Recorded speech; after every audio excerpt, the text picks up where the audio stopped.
Hi guys. Hey, recording has started.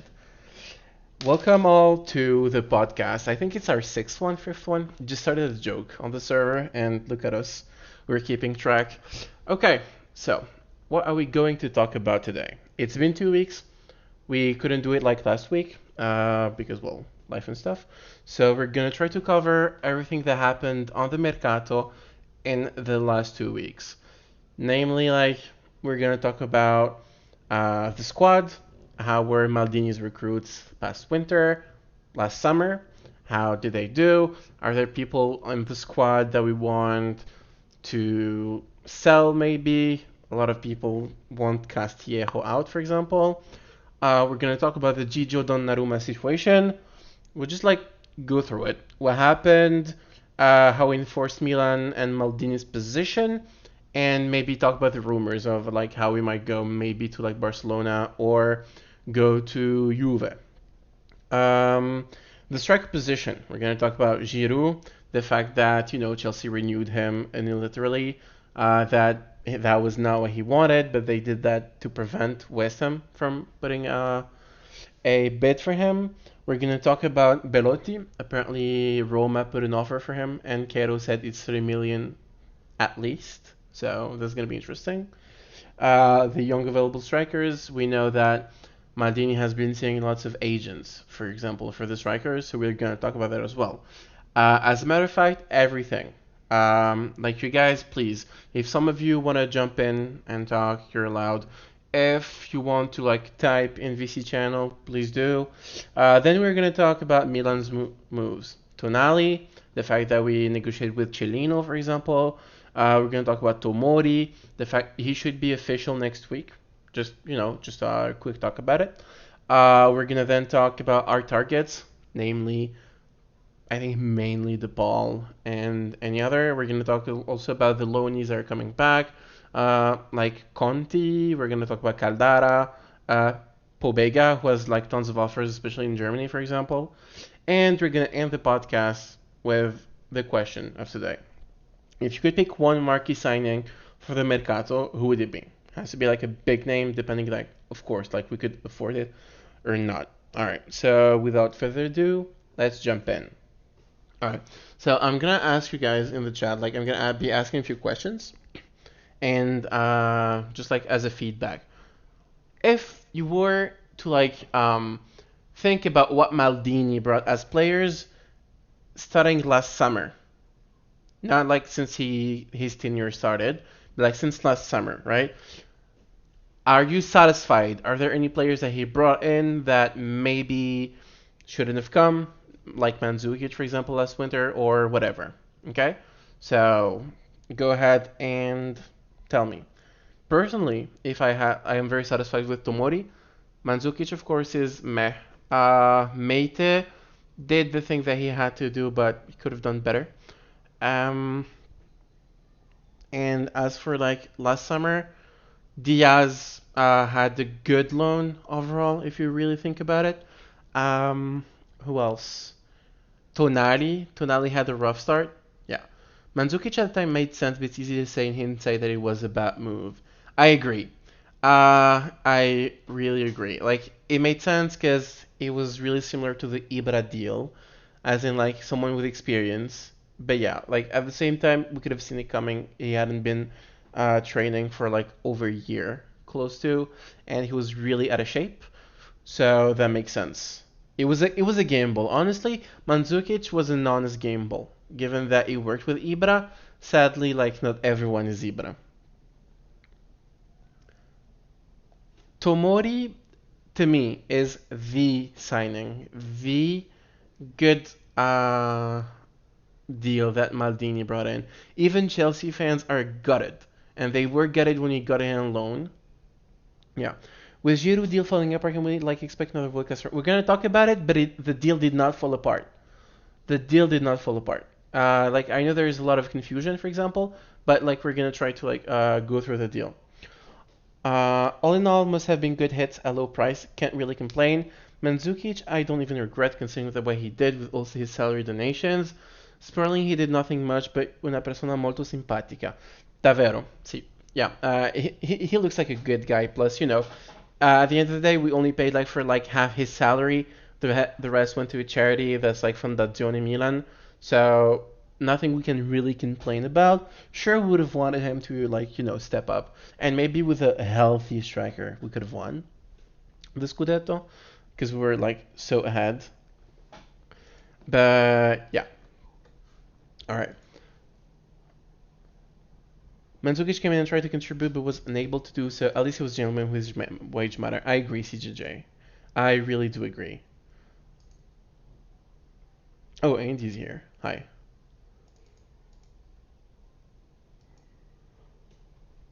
But yeah, overall, if I have to think about like his top three signings, like the ones we're gonna talk the most about were Tonali.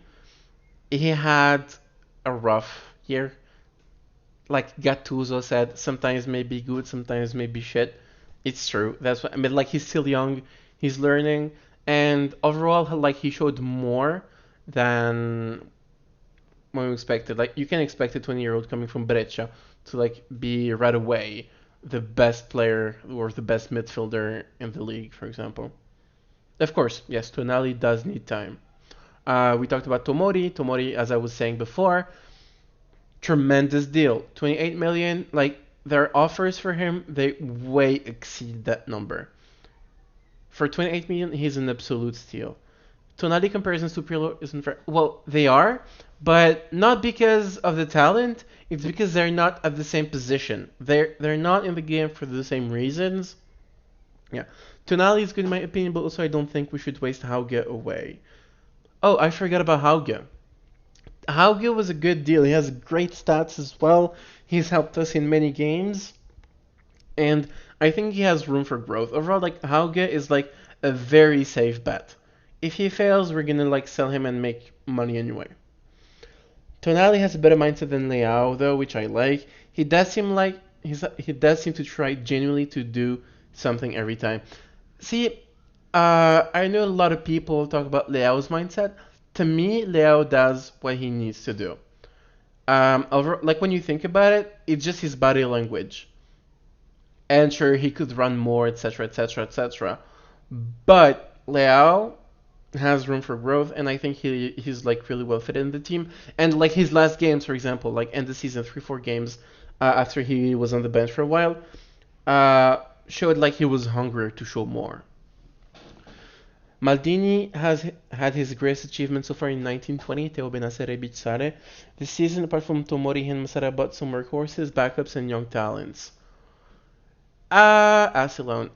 Well, to be fair, we really didn't have the means or the money or any way to like potentially compete. You know, like when you, it's not like we had.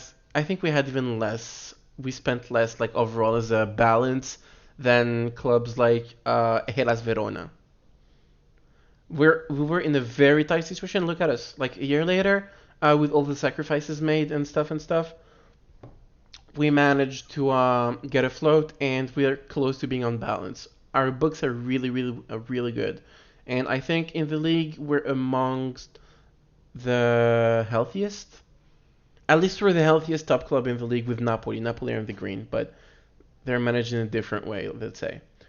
Dalot and Diaz were dry though. Yes, they were, and we've been negotiating with both their clubs to either extend the loans and putting like better options. I think with Dalot, Manchester wanted at first a 30 million euros obligation, which is a no. And as for Diaz, Ancelotti does not want him there. He doesn't count on him, so we probably are going to see Brahim again. Okay. Unpopular opinion, Theo can be a good left mid instead of left back. That's not really the topic, but it's not that unpopular of an opinion. Lots of people have said he could be better, but to his credit, this season has been way better defensively than he was on his first season. Right? And we have way too many like left mids or left wingers already in this team, and I can't believe we're still linked to a lot of them. So far, like this team needs, in my humble opinion, a, two strikers, someone with experience and a young one who could learn from both Ibra and him. Potentially a right wing if we get rid of Casti, and another holding mid, because like just having Benacer, Kessie, Tonali is not enough. Hi, Luke. Good evening to you too. Theo makes Hauge look bad. He never passes to him, it seems. That's false. Come on. If you look at the passes circuits, Hauge has always been brought like in the last games, and people are gassed, and Theo like can do much. Like even if he passes, who's gonna be around? Hauge is no Messi. He's not gonna dribble everyone to like give Theo more options. Now, how good? Okay, so Shifty, if you have looked at the videos like the Instagram stories, for example, from after the Atalanta game, you could see that the whole team is pretty tight knit. There is no one in this team that isn't fully engaged in it, and even Gigio Donnarumma actually, like Gigio looked to have like a shit ton of fun, and I could not believe that he left. And speaking of Gigio, actually, let's switch the topic real quick and get to Gigio. All right, the Gigio Donnarumma situation. It's been 2 weeks, right? So like we have now time to talk about it and stuff. Just a quick heads up, like from the chat. What do you guys think of the Gigio situation and the way he handled his contract today? I don't remember in which newspaper. Gazidis had an interview, and he said in his interview that Gigio was the one who wanted to leave. Mino did not force him, and the relationship with Mino Raiola at Milan is good.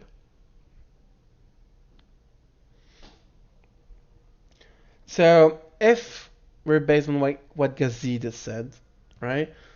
I think, well, first of all, it is very upsetting because Gigio was the captain for a while, and he told the fans that came to Milanello that he wanted to stay. So that sucks. That's bitter. Um, the fact that he said, "I do what Mino tells me," is incredibly shitty. I think as it is said things strategically to her relationship with Raiola as a result of potential future transfer deals. It is something, yes, that you can like take into account, but knowing Raiola, like he has Twitter, he tweets like a madman already. Don't you think he would have, I don't know, tweeted something as in like bullshit or whatever, if that wasn't the case? It's a bummer. I really wanted him to be the next Buffon of Milan. Yes, we all wanted Gigio to stay here, but Buffon didn't start at Juve, so Parma anyway. So yeah, um, he has the talent. He's up there with the best goalkeepers on the planet, but no club, especially not Milan, should be like the hostage of their goalkeeper for renewal. That does not make sense. Yeah, Gigio wanted to leave, to be frank. Yeah. He wants to win Milan Inter should join hands and become a single club. I mean, it's Raiola, what do you expect? And I don't think he did. I think that was a joke. Yeah. I think deep down he probably wanted to leave for a longer time than we think. His comments about Raiola look to me like he's free to admit that he doesn't care anymore. Uh, does it, I think the fact that Raiola reportedly came back to Casa Milan and said, please take Gigio back, shows that they did not, they thought that we were tied up, that with CL money and other rumors that our accounts were like in the green, they were going to give him like a tremendous salary. Gigio is good, but he's not, I deserve more money than Oblak good. Let's be honest. Yeah, the club is doing this all in a classy way. The only ones for giving critique to Gigio has been Zlatan. True. Yeah. I really liked our position on this. As in, like, Milan is above everyone. You could be the future best goalkeeper in the world. You're not above Milan. And that's something I really like. Like, Maldini, when he's told the Tifosi, like, outside the Curva Sud, when they were all celebrating, that we are Milan and we want to be protagonists, and, like, he knows what being at Milan means. Emotionally, the whole Milan fan base felt entitled, embittered, because he could have been our captain for years and years. They acted ungratefully and snob. Our management wants players that are strongly willing to play in Milan. I completely agree. Yes, yes, that is a very important part here. Maldini has obviously been strengthened by this, by the whole shenanigan, the whole like Gigio story, because it gives him more legitimacy as a sporting director that knows what's best for Milan. And let's be honest, at the beginning of the season, who would have thought we'd be second? Sure, during the season we were doing really good and we were first. People were talking about Scudetto, but when the season started in like August, September, who thought that Milan would?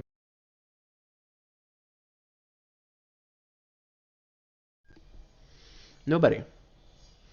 Anyone else wants Milan to Mount from? We're gonna talk about the striker situation later. We're talking about Gigio for now. But strongly wanting to play at Milan lowers wage requirements. Well, the wage requirements have been better. Like we're paying people like pretty good actually. It's not like Barca level, but like look at Barcelona where they wage bill took him. Another thing that sucked was the potential pure profit we could have made from Gigio's sale. True. That is one thing that could, yeah, that hurts. But still, imagine the statement you're making, as in, like, we could sell you for 60 million, easy, even more, right? And we've had, like, those kind of offers. But we're willing to lose you on the free because this club is above everyone. We don't care. Like, money is something, but Milan is above all considerations. It's just knowing, though, that his lad has been with us for 9 years, got to work Captain Arben, earned so much money. His brother got even signed, just kissing our badge all the time. Then he goes and does this. To be fair, I think his brother is classier than him. Antonio Donnarumma always shut his mouth. He seems to like have been like a delight in the locker room. When he was brought up to play, he stepped up, and that was it, right? And to be honest, if you had to really think about it, are we really losing in the deal by bringing Mike Mignon? I don't think we do. We are, because like, truthfully speaking, both like their weaknesses counter each other. Gigio sucks with his feet. Mike Mignon is really good with his feet. Gigio's distribution, even with his hands, is shaky. Mike is really good at it. Gigio's reflexes are better than Mike's, sure.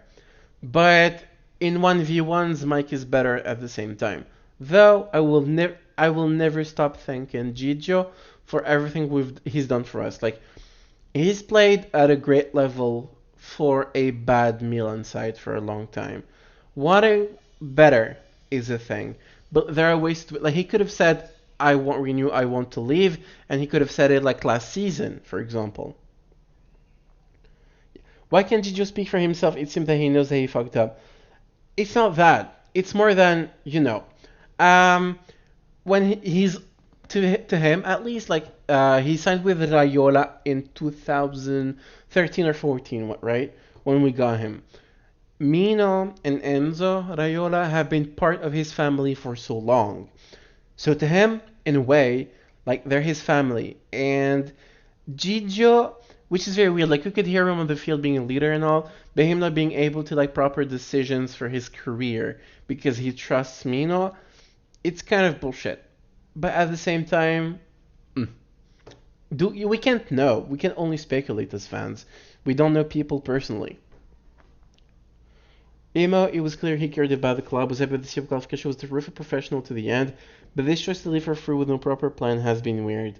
Yes, I agree. I think, well, I mean, if the situation and what happened after shows anything, it's that if you truly think about like all the aspects of this deal, he wanted to stay, but Mino told him he's the best, etc., so he could have a better deal, and they tried to force Milan's hands, but Maldini had none of it. Right? Gicho's just a kid. He doesn't have the balls of a grown up, as I see it. He doesn't look to me. Oh, CGJ, that's a massive. You've channeled your inner Kiru, haven't you? Hold on. Are we really supposed to read all of that? Seems to have opted to leave by using Milan as a step in his career. Reminds me of someone else. My side did very well in snubbing him. It's not that they snubbed him. They showed him that it's an adult's world. Like, there's no waiting. Gigio waiting to renew means hurting Milan. And that's not. Yeah. Mike Maignan is far more professional in this sense. He made a 5-year contract. He has more experience. He is a UCL player. Come on. Come on. That don't come. Like, I mean, it's a nice novel. But I agree with everything you've said. I agree with everything you've said. Present was Mike Maignan, Futures UEFA Champions League. Yeah. Imagine a full San Siro with Milan, lots of fans cheering, and us playing against a big team. I've been dreaming about this for so long, and the fact that we left after a 4-1 against Atletico, it was like Kaká's last UCL game. That hurt. The fact that we're back now, and we're back. History is just like it's a funny thing. We got qualified to the Champions League after 7 years. On the day we won our seventh Champions League, 14 years after. Speaking of Donnarumma and where he could go, do you think he'll go to Juve, Barcelona, PSG, or another team? PSG have Navas. I don't see Gigio going to a team and being number two. Juve have Chesney, and Allegri is very happy with Chesney.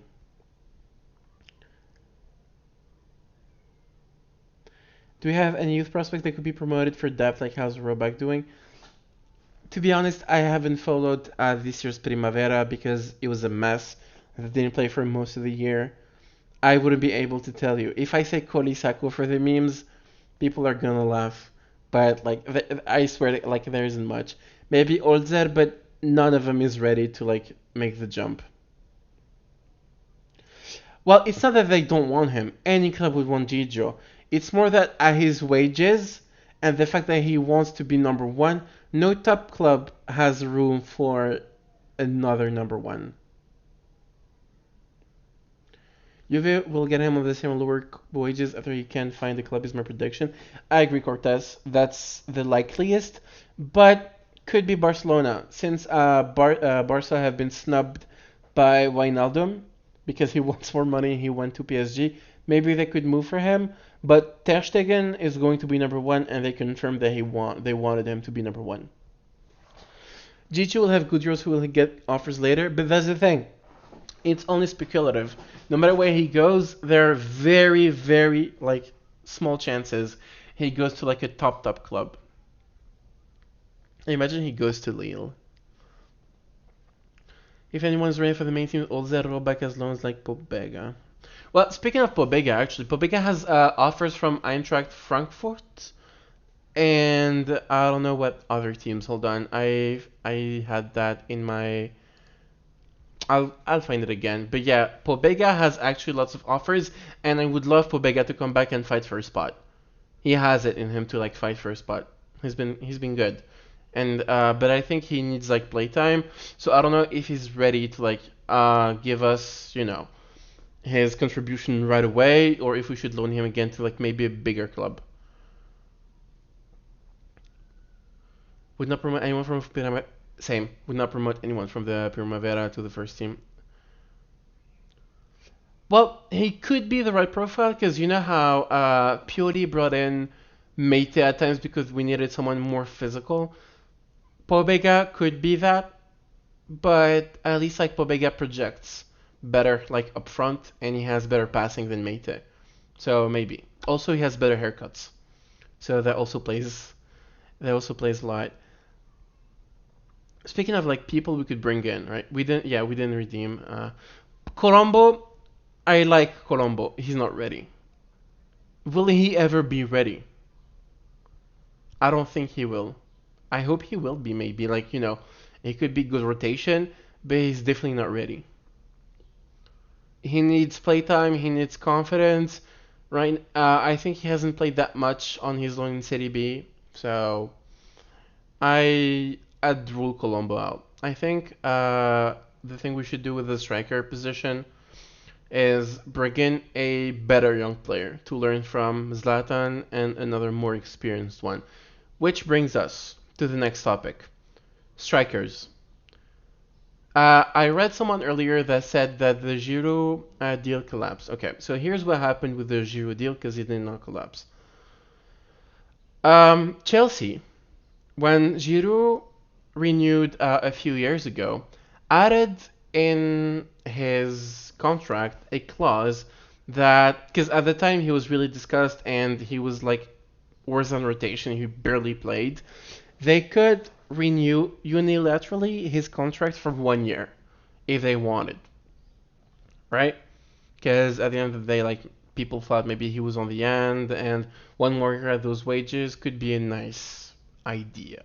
Thing is, since then he wanted to leave the club 3 times, and every time Chelsea like used that clause to like push it further. This time, however, since he's had offers from us and West Ham, Chelsea renewed him again, right, for 1 more year, just to prevent West Ham from getting him for free. Difference is, they promised him, according to Giroud's agents, right? Giroud's agents told Daniele Longo that Chelsea has promised him that they would like free him of his contract, i.e., going for free, if he had a serious offer and was about to sign with a foreign club, us. Basically, they renewed him so that if West Ham or any other Premier League team wants him, they'd have to pay Chelsea to get him. And you know how the Premier League is. Like 5 minutes apparently makes the whole difference. Milan is expensive. I would love Milan, but Milan's expensive, and he won't come here to like play second or third. Same with Jovic. Thing is, like, if we bring a striker in, we need a striker that's in one, a good physical shape, someone that could like take over Ibra, someone with experience, and another one that would be young and of around the same, pivot type of striker that could take over and learn from like both experienced ones to grow. I see people talking about Belotti. Yes, we can get you without paying that much. I mean, we can get you for free, is what I'm saying. Belotti is hard. Why? Because Roma wants him, and Cairo, like they sent 15 million plus 5, like 20 million package for him, and Cairo told them this morning it's 30 million. We start talking at 30 million. That's the problem with Belotti. If it's like 30 million for Roma, for us it's gonna be more, because he hates our guts, and he wants to milk like Serie A for Belotti.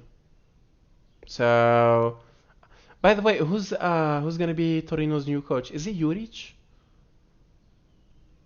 Ivan Juric, like from Verona? Icardi is out of the question. He doesn't fit us. He's too expensive, and I don't want Vanda anywhere near Paolo Maldini. Yeah, Juric is a great coach, and he could be like good enough to convince Belotti to sign again or to stay. Leao isn't made to be a striker, Shifty. So yeah, Leao. I don't see Leao being a striker. We heard that Junior Firpo rumor. Nothing yet. It's still a rumor.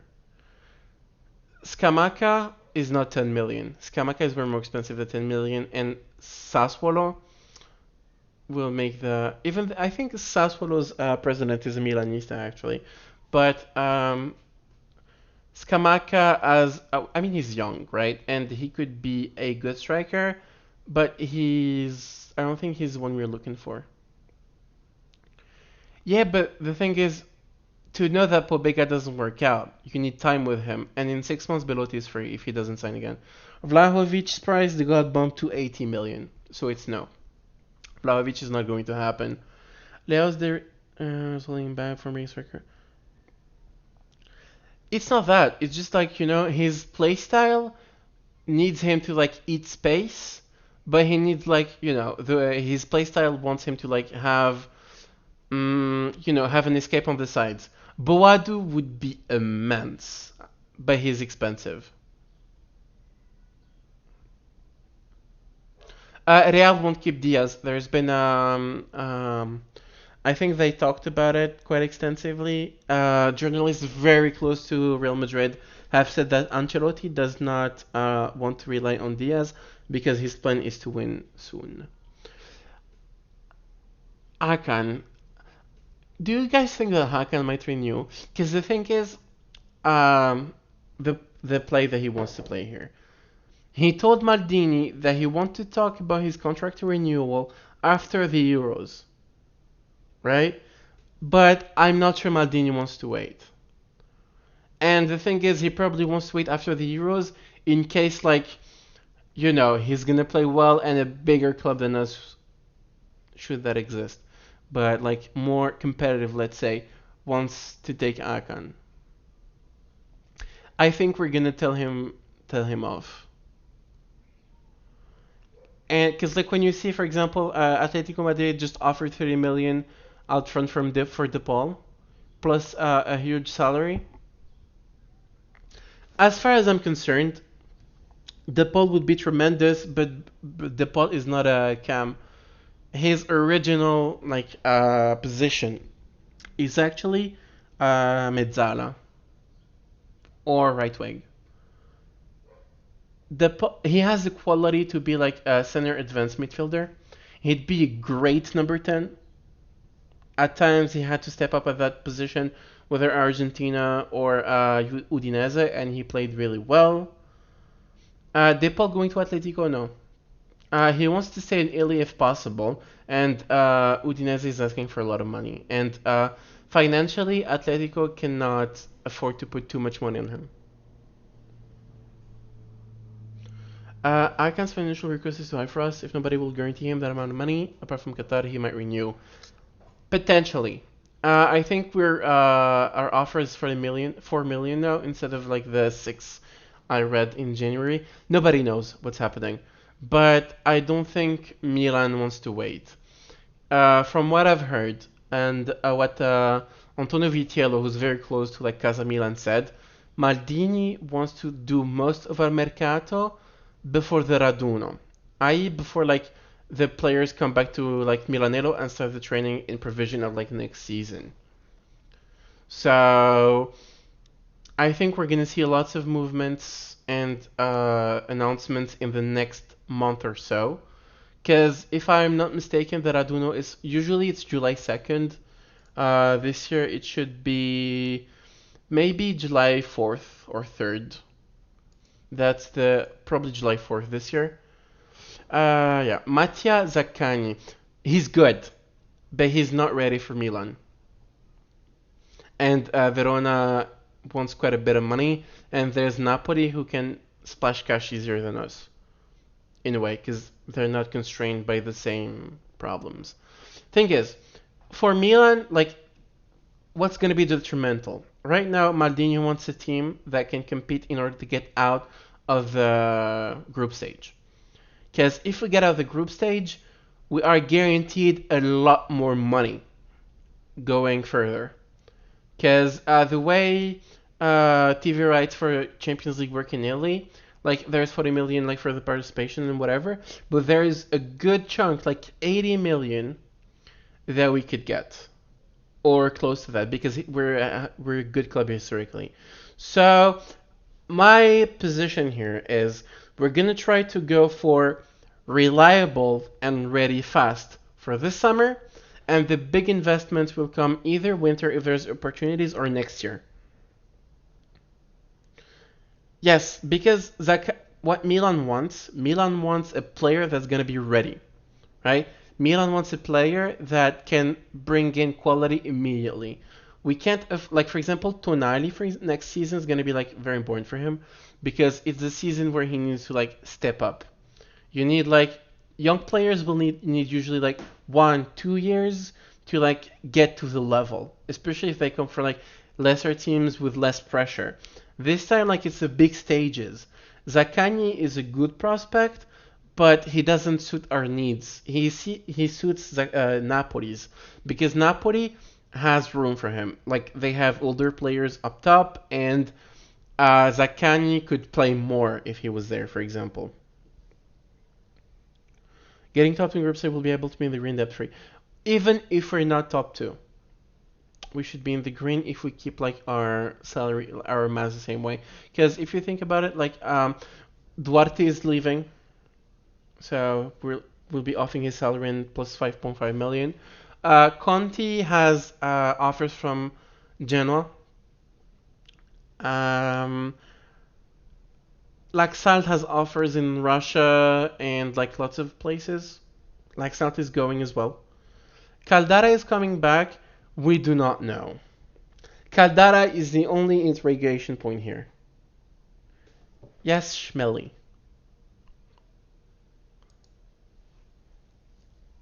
Calabria is getting renewed. There's a new meeting next week to renew him. Milan.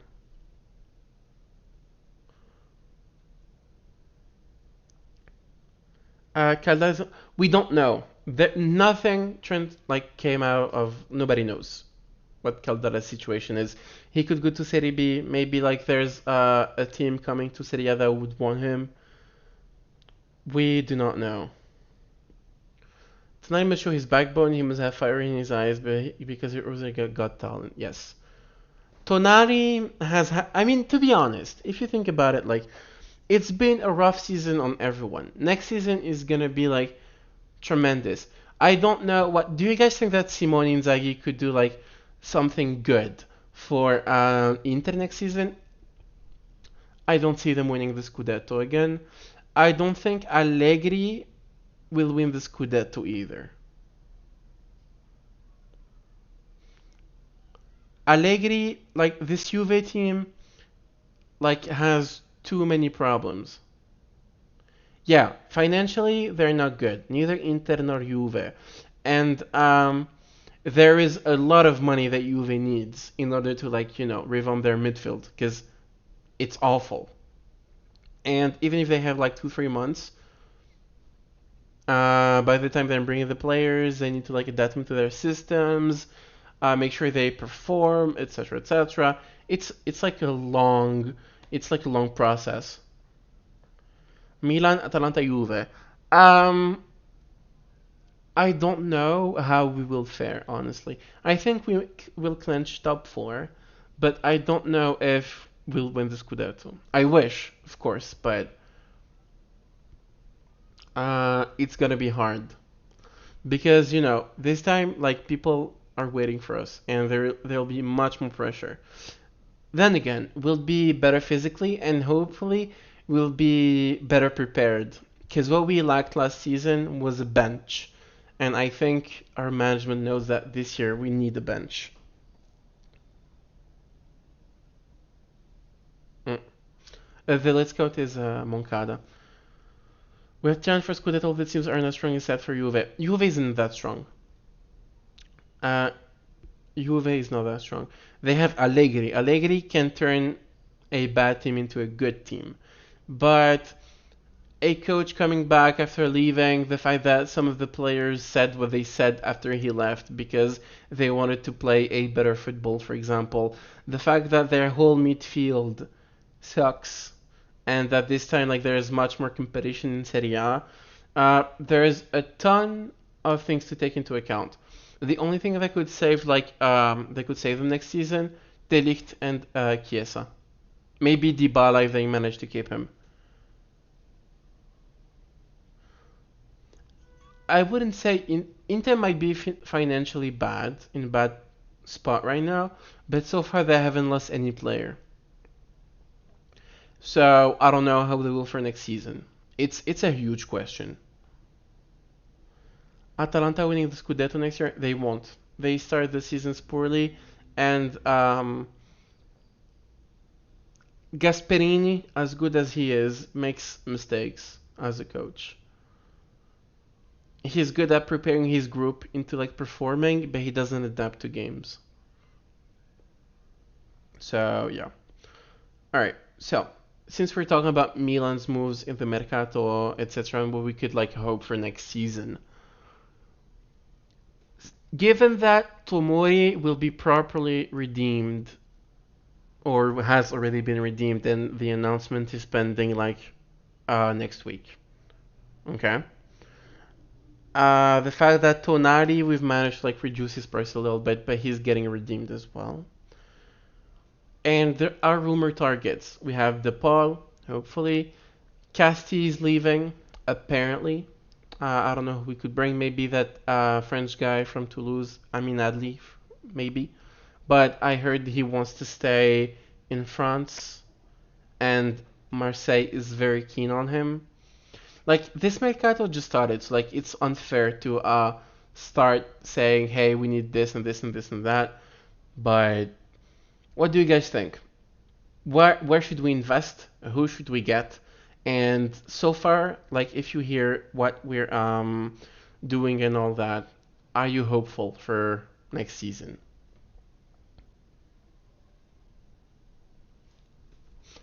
I see lots of people typing. Hopefully for Casti. I don't know. First way Newcastle and Calabria, don't stall a damn second. True. And we are working on that. Calabria, there's a new meeting next week. Kessie, both sides want to like, continue, and he's gonna get like 4 million a year. I just hope he finishes in top four again. I think this team can aim for higher than than just the fourth spot.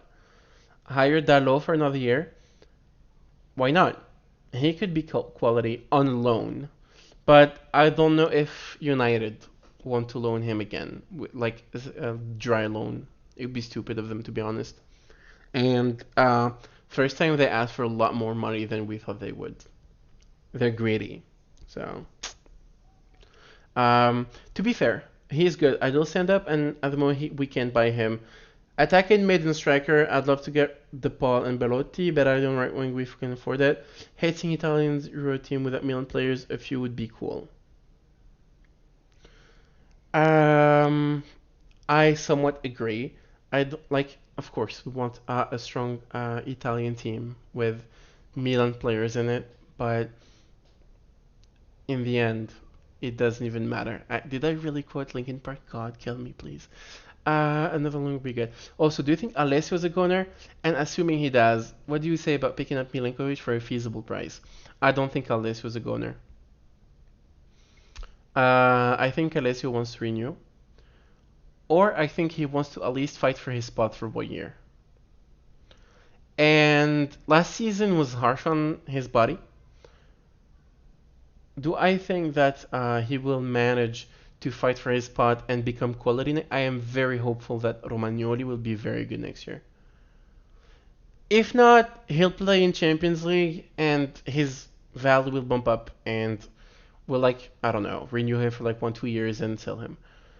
I don't know how long Kier can keep up with this amazing form. How old is he now? 33. Kier is old, but he's good.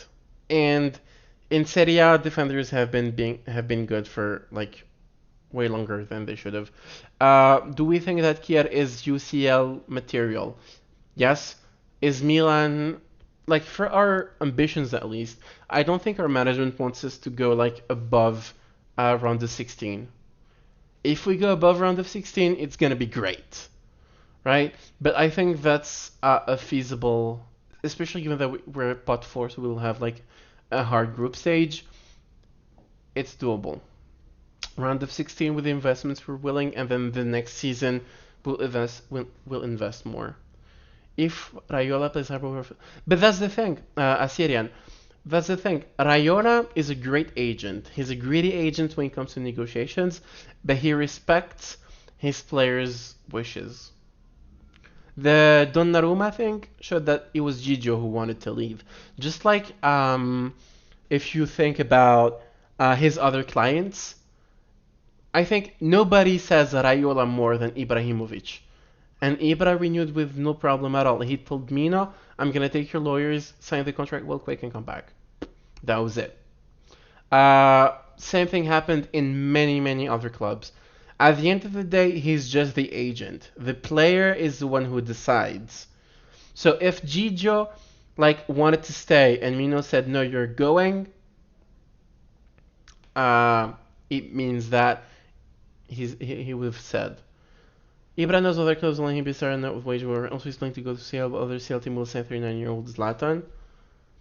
Yeah, but still, like, he could have asked for more, for example, because like he's our leading figure, or we could have tried to like lower. No, it went very smoothly. Striker right wing. Okay, but hear me out. I'm saying two strikers. Experienced because Zlatan won't play 38 games, and younger want to learn from Cam if Akan leaves. Sim left back, right back. I agree, Gallo for above the rest, but I think we need one more striker. Krunic is actually going to stay. Apparently, we want Krunic to stay. Backup CB, we have.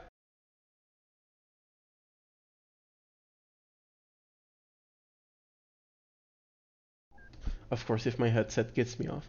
Tomori doesn't get easily injured.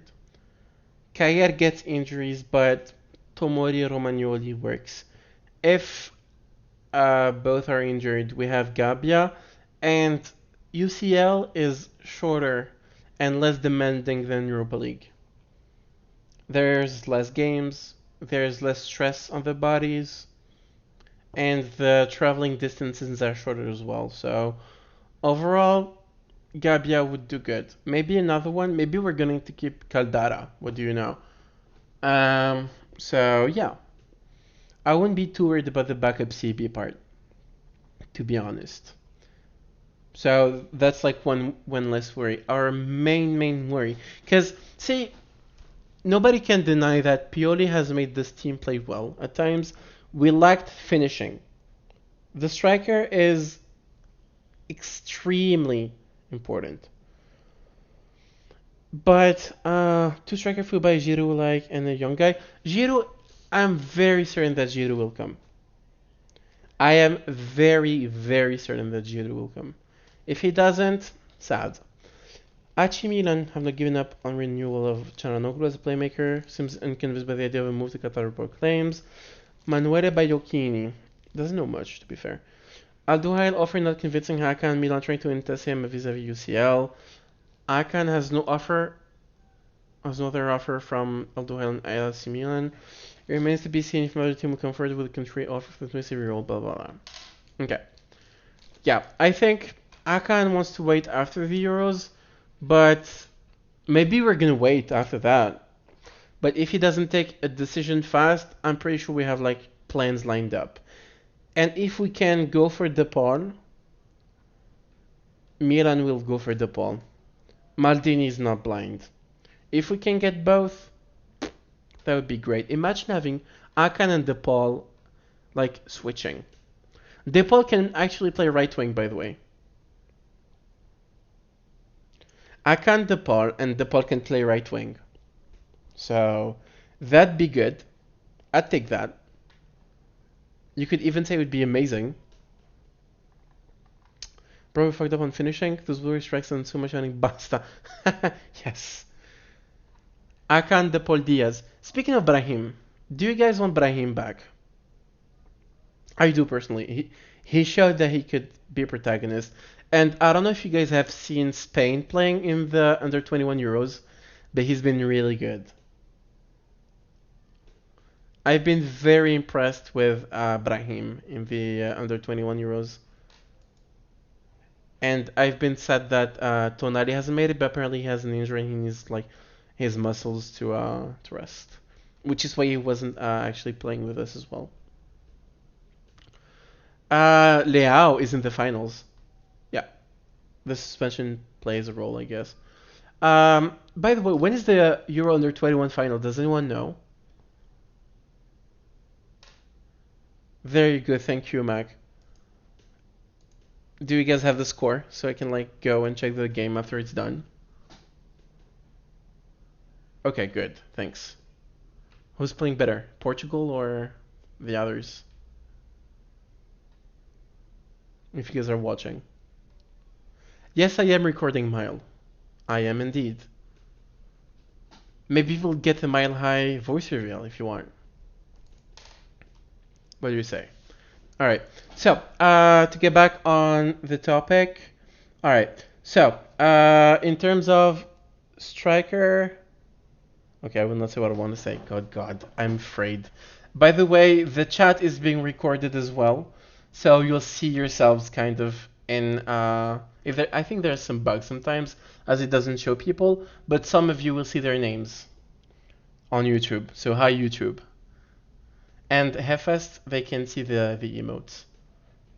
If there is any bugs, by the way, like please tell me so like I can maybe fix them. And if you have a good introduction or a good intro to like send my way, that'd be nice. I'm all famous, far from it. It's still small. Okay, so we can end the podcast the right way. I said I had a question for all of you. So chat, let's go. If you could pick one marquee signing for the Mercato, who would it be? French, Algerian, Canadian, and I live in Canada. Plus other mixes, because big family. Do you want me to speak in French? What do you guys want me to say in French?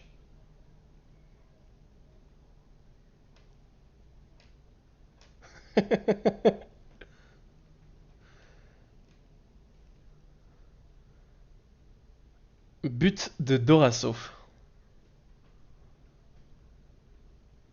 Though Vikash was good God. Alright, so who would be that marquee signing? Like someone within our means that we should probably get if we could. Mahrez? Yeah, that'd be great. I wish we could get Messi, but no, not realistic. Giroud, I see the ball. Okay. Can we have other Paulo Dybala? Dybala would be a dream. Red, as I said, Giroud has renewed with Chelsea. I mean, Chelsea renewed him. He didn't have a choice, and he's actually been reported to be mad about it because, yeah, he didn't want to renew. What the hell? And they promised him after the renewal that he could leave on a free if he's going for a club outside of England. His agents told Daniele Longo in Calciomercato. It's his agent that spoke. We posted it in Mercato News. You're welcome. Dybala, Giroud, Imo's a golden goal. Giroud's real target. If we get Dybala, I'm gonna run naked. I'm not even kidding. Like, Dybala would be a dream. I swear, you're gonna see me like in the news. I want Chiesa, but now that I see Belotti is more attainable. I mean, Chiesa is staying in Juve. Belotti is gonna be expensive. 30 million, at least.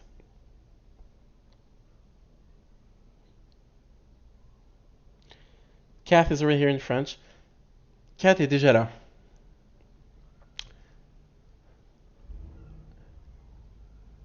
Dybala, I mean, with Allegri, he's probably staying. Let's be honest. He's probably staying with Allegri. I wouldn't go as high as 40 though. It's 30, and then we'll see. Because like Roma really wants him, and Roma want Mourinho to be happy.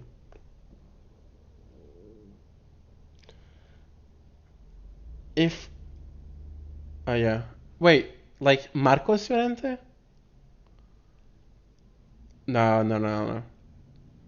If hold on, Llorente is probably going to be the biggest midfielder in like the coming years. Why would they try to sell Llorente? That makes no sense. Maybe he wants to go back to Madrid, I guess, but yeah, I know that the ones Saul, yes, but not Llorente.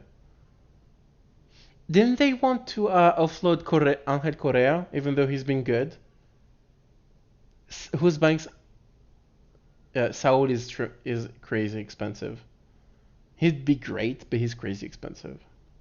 Like, don't even think about it.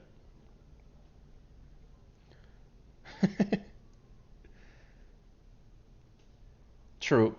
But I know that Atletico have problems in terms of debt, but they're not that bad. Savic. Oh, that's a good question actually. Do you guys think that Savic would leave Lazio because Simone Inzaghi left Lazio? And if so, would you be against Savic at Milan? I would love him here. Savic here would be nuts. Because he renewed because of Simone. So yeah, I did that the other time. Maybe next time. I have like a few ideas. That doesn't mean that actually. If he comes, I mean Savic can play 10 as well, or he can play CM, he can play Cam, he can play in many places, and it's a double pivot. So doesn't mean much. And it would be luxury to have Kessie, Benacer, Savic, Tonali.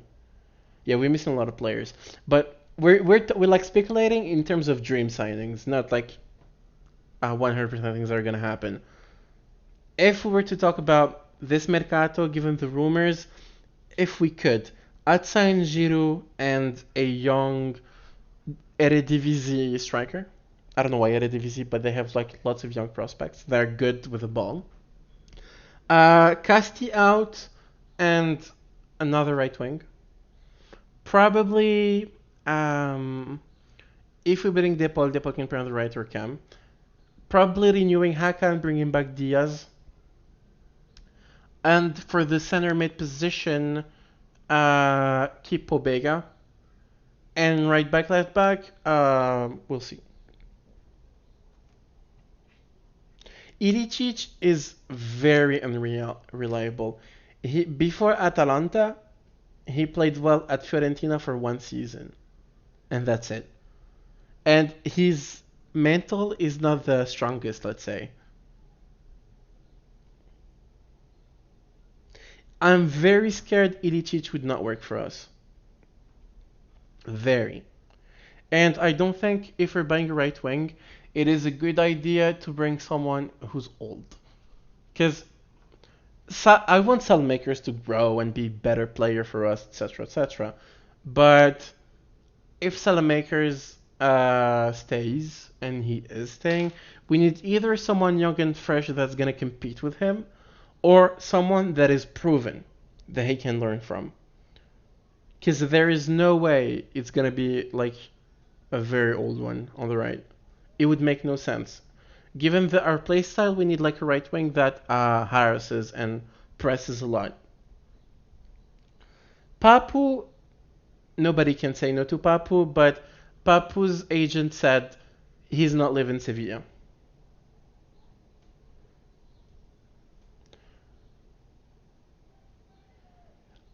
But I think given all the rumors we've had so far, it's gonna be a good one. It should be a good Mercato. Shortline for backup CM is could work, yes. Alright, then I think we have talked about everything that needed to be in the podcast, so I'm gonna cut the recording short in a bit. Thank you all for listening. Thank you all for being here. Give us predictions for the Mercato. Okay, my opinion would be that we're going to get Giroud.